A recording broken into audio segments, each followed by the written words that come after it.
کاری کردی با دلم بی انصاف که روی گونه هامونم بگیره. هر شب تو این اتاق سرد و دلگیر عطر تو میزنم خوابم بگیره.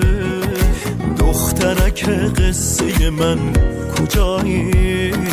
حالا که ابری کردی زندگیمو، هر کاری کردم حالمون عوض شه. نفهمیدی از خود گذشتگیمو. دیواری کوتاه‌تر از من نبود، تو این شرایط وقت رفتن نبود. احساس تو نسبت به حال روزم اندازه یه سر سوزن نبود. کارات شبیه جنس حرفات نبود، جرمه بیگناه مجازات نبود. تموم کوچه های شهر رو گشتم، نشونه ای از رد پاهات نبود.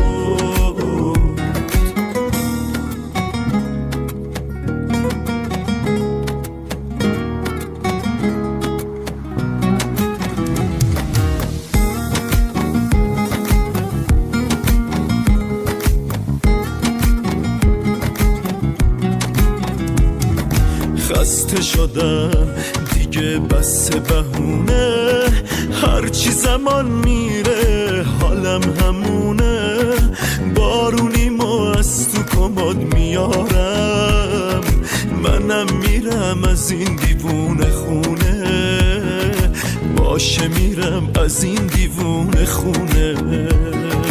دیواری کوتاه‌تر از من نبود، تو این شرایط وقت رفتن نبود. احساس تو نسبت به حال روزم اندازه یه سر سوزن نبود. کارات شبیه جنس حرفات نبود، جرمه بیگناه مجازات نبود. تموم کوچه های شهر رو گشتم، نشونه ای از رد پاهات نبود.